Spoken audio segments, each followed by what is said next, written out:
एक ईमानदार किसान। एक गांव में एक गरीब किसान रहता था। वह बहुत ही ईमानदार और मेहनती आदमी था। वह अपने छोटे से खेत में काम करता और बहुत ही खुश रहता था। पूरे गांव में किसान की ईमानदारी की बहुत ही चर्चे थे। उसका एक दोस्त था जो उस गांव के राजा के यहाँ सिपाही का काम करता था। वह किसान से रोज उसके घर मिलने जाता था। एक बार राजा ने अपने दरबार में यह ऐलान किया कि उसके बगीचे में काम करने वाला एक अच्छा सा कारीगर चाहिए, जो उसके बगीचे के पेड़ पौधों और फूलों का ध्यान रख सके। राजा का यह ऐलान सुनकर किसान के दोस्त सिपाही ने सोचा कि यही मौका है किसान से मित्रता निभाने की। मैं उसे यहाँ बगीचे में काम पर लगवा दूंगा और उसका और मेरा साथ भी रहेगा। इससे किसान का भला भी हो जाएगा। यह सोचकर सिपाही ने राजा से कहा, महाराज, मैं आपके लिए एक ऐसे आदमी को लेकर आऊंगा जो यह काम अच्छे से कर लेगा।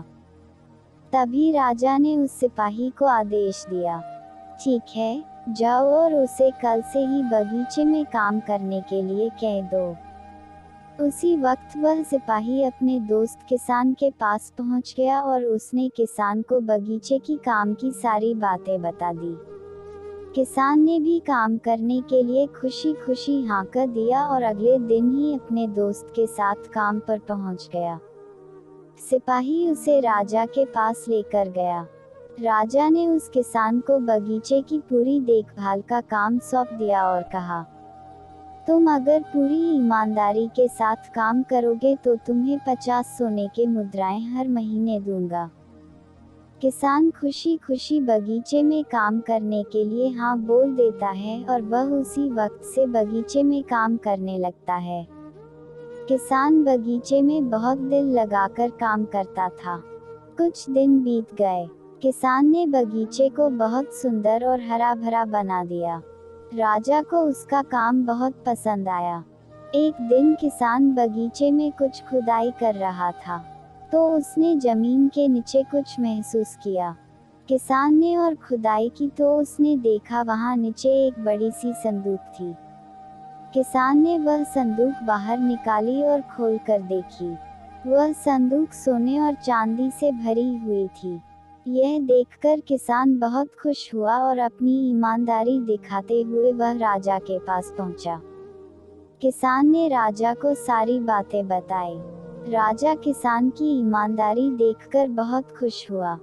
राजा किसान के साथ उस जगह गया जहां जहां किसान ने खजाना निकाला था। राजा ने देखा तो कहा, यह खजाना तो हमारे पुरखों का है। हम कई वर्षों से इसे ही खोज रहे हैं। यह खजाना देखकर राजा बहुत ही खुश हो जाता है। अगले दिन राजा ने किसान से पूछा, बोलो तुम्हें क्या इनाम चाहिए? किसान बोला, मालिक मुझे कुछ नहीं चाहिए। मेरे पास जो भी है मैं उसी में खुश हूँ। राजा उसकी इतनी अच्छी बात सुनकर और भी ज्यादा खुश हो गया और उसने किसान को अपना मंत्री बनाने का फैसला किया। किसान ने राजा की बात मान ली और राजा का मंत्री बन गया। तो दोस्तों, सबसे बड़ी ईमानदारी ही है जिससे एक गरीब इंसान किसान से राजा का मंत्री बन गया। गरीब किसान की कहानी कैसी लगी दोस्तों, कमेंट में बताना। धन्यवाद।